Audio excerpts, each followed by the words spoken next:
লক্ষ্মীর ভাণ্ডার প্রকল্প থেকে 2 লক্ষ নাম বাদ দিলেন রাজ্য সরকার। কেন জানেন? তার বিস্তারিত বিষয়টি জানতে আজকের ভিডিওটি প্রথম থেকে শেষ পর্যন্ত মনোযোগ সহকারে দেখুন।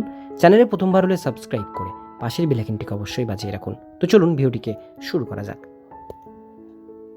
রাজ্যে সরকারিভাবে শুরু হয়ে গিয়েছে অন্নপূর্ণা ভাণ্ডারের প্রক্রিয়া।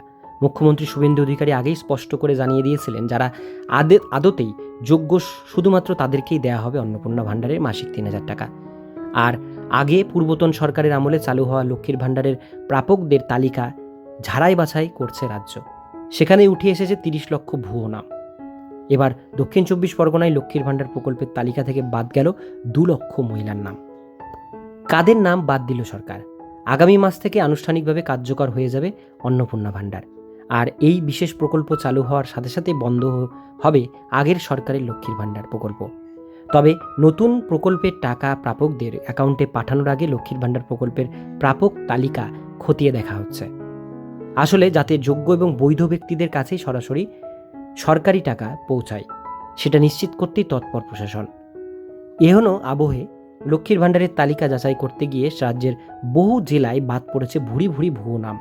এই তালিকায় উঠে এলো দক্ষিণ 24 পরগনাও।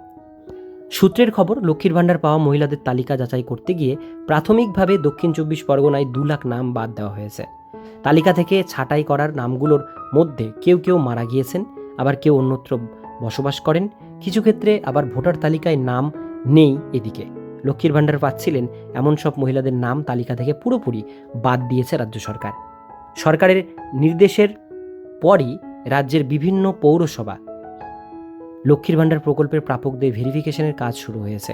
সেই মতোই দক্ষিণ 24 পরগনার বিভিন্ন এলাকার মানুষ পৌরসভা থেকে শুরু করে পার্শ্ববর্তী বিডিও অফিসের সামনে লাইনে দাঁড়িয়ে নিজেদের নথি যাচাই করিয়েছেন। আর সেই প্রক্রিয়ার পরই প্রাথমিকভাবে জানানো হয়েছে দক্ষিণ 24 পরগনার মোট 22 লক্ষ লক্ষ্মীর ভাণ্ডার প্রাপকের তালিকা থেকে 2 লক্ষের নাম বাদ দেওয়া হলো।